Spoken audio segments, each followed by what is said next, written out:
I'm Daniel Krochmal at MAE Plastic Surgery in Northbrook, Illinois, and one of the former fellows at the Hunstad Kortesis Center in Charlotte, North Carolina. I'm one of the authors of the paper Rivaroxaban for Venous Thromboembolism Prophylaxis and Abdominoplasty, a Multicenter Experience, which will be published in the upcoming January 2016 issue of the Aesthetic Surgery Journal. The study is an observational study of 2 surgery centers that routinely employ Rivaroxaban for VTE chemoprophylaxis following abdominoplasty. We found that the complication rate was consistent with previously published data and conclude that the routine use of Rivaroxaban for VTE chemoprophylaxis in abdominoplasty deserves further study. Over a 2-year period, 132 consecutive abdominoplasty patients that received Rivaroxaban were included in the study. A 10 milligram dose, which is the prophylactic dose for Rivaroxaban, was begun 12 hours following the procedure.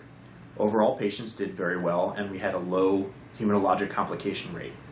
Of the 132 patients, there was 1 patient that had a pulmonary embolus, and she ended up having a very strong family history of blood clots that wasn't disclosed to us prior to the procedure.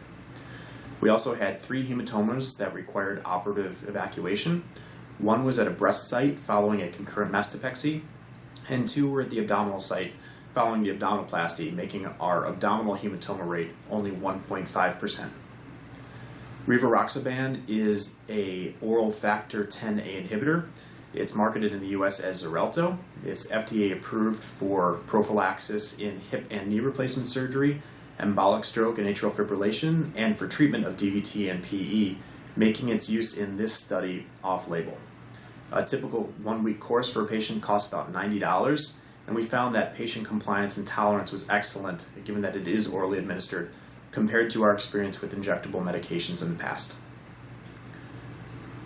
Over the past decade, there have been many task forces and protocols that have been developed, sometimes with conflicting recommendations, and at this time the ideal risk stratification model and VTE prophylactic modalities remain controversial. This is an observational study, so we can't make any comments regarding superiority or inferiority of Rivaroxaban compared to other modalities.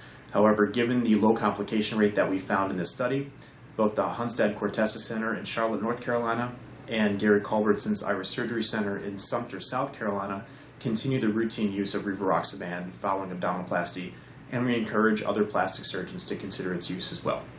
Thank you very much for your interest in the paper, and we wish you a happy and healthy 2016.